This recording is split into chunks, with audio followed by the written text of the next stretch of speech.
में आपने सुना होगा कि जो आईक्यू है वो एक ग्लास होता है और नॉलेज जो है ना उसमें आईक्यू में पानी जो है आईक्यू ग्लास है और नॉलेज जो है ना वो उस ग्लास में पानी है। तो कोई सी का अगर ग्लास छोटा होगा तो वो उसमें किसी हद तक ही पानी डाल सकता है। मर्द ने शायद अपनी कमजोरी छुपाने के लिए की है। ये सब में मर्दों को जिनसी भेड़िया बताते हैं ना। असल में मर्द जो है वो जिनसी तौर पर औरत के मुकाबले में बहुत कमजोर है। मर्द की अपर बॉडी स्ट्रेंथ जो है ना, बाजू हो गए, आर्म्स हो गए, शोल्डर्स हो गए, ये मजबूत हैं, उसके मसल्स मजबूत हैं। लेकिन जहां तक कुदरत ने मर्द के साथ नाइंसाफी की है वो कमजोरी डाल दी है उसके जिनसी आले में। जब ये आला तनासुल में जब ये शर्त ही लगा दी कि पहले तुम खड़ा करोगे और फिर खड़ा रखोगे और फिर सेक्स कर सकते हो, तो इसका क्या, तो यहाँ पर ही जुल्म हो गया ना, यहाँ पर ही ज्यादती हो गई कुदरत की तरफ से।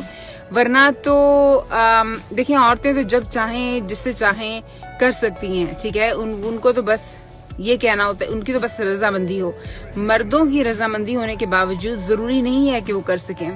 कई दफा मर्दों का जो है एंजाइटी, स्ट्रेस, परेशानी, जल्दी, घबराहट, एहसास कमतरी, बीमारी, थकावट, इन बहुत सारी यानी कि लातादाद वजूहात हैं कि जिसकी वजह से एक मर्द जो है वो जिनसी तौर पर भेड़िया बनना तो क्या, एक मुनासिब जो बेसिक बुनियादी औरत का फायदा है वो भी नहीं कर सकता जिन्स में। अब इसमें ये कहने का मतलब नहीं है कि सारे मर्द ऐसे हैं, जाहिर है। अच्छा, मजे की बात यह है कि किसी मर्द के, और ये मैंने अपनी रिसर्च से ये बात मेडिकल नॉलेज से, रिसर्च से और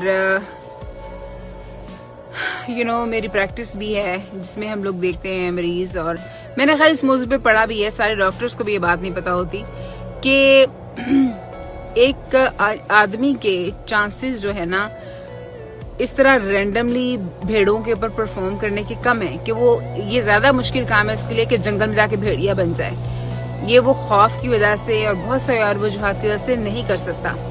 उसके लिए ज्यादा आसान असल में परफॉर्म करना या खड़ा करना उस वक्त मुमकिन है जबकि वो आरामदेह माहौल में हो, कि जैसे बीवी साथ है, औरत जो उसको जज नहीं करती वो साथ है, थोड़ा सा उसमें सेल्फ कॉन्फिडेंस है जब औरत के सामने, जिस औरत से डरता नहीं है, जिस माहौल से डरता नहीं है, जिस औरत से प्यार है।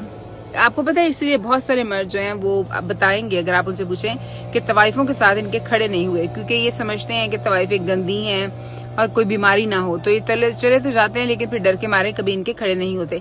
लेकिन कुछ मर्द ऐसे हैं कि जिनका आम औरत के साथ डर के मारे खड़ा नहीं होता और उसका तवाइफ के साथ खड़ा हो जाता है क्योंकि तवाइफ उसको जज नहीं कर रही होती।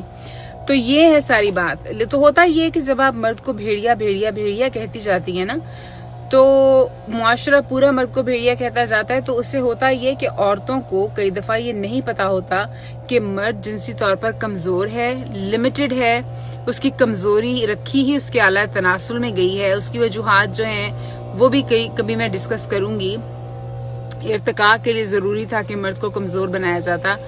तो फिर औरतें ये समझना शुरू हो जाती हैं कि पता नहीं मर्द भेड़िए हैं। फिर जब उनके मर्द, चाहे वो बॉयफ्रेंड हो चाहे वो शौहर हो, सही तरह से परफॉर्म नहीं कर सकता तो वो उसका मजाक उड़ाना शुरू हो जाती हैं, ठीक है। फिर उसको उसका एहसास कमतरी शुरू हो जाता है, उसको नामर्द कहा जाता है। हालांकि ये तो मर्द होने का हिस्सा है कि मर्द कमजोर हो जिनसी तौर पर, क्योंकि मर्द है ही जिनसी तौर पर कमजोर। तो अगर ये इतनी ज्यादा बढ़के सारी जिंदगी ना मारें और खुद को जिनसी भेड़िए कह के मुतारफ ना कराएं और इस पर लेक्चर, फतवे और कहानियां इतनी ना डालें, तो शायद औरतों के दिल में इनके लिए ज्यादा एक्सेप्टेंस हो। अगर औरतों को पता हो कि असल में ये लोग कमजोर हैं और हम इनसे उस तरह की सेक्सुअल परफॉर्मेंस नहीं मुतवक्को कर सकते जिस तरह की एक औरत कर सकती है।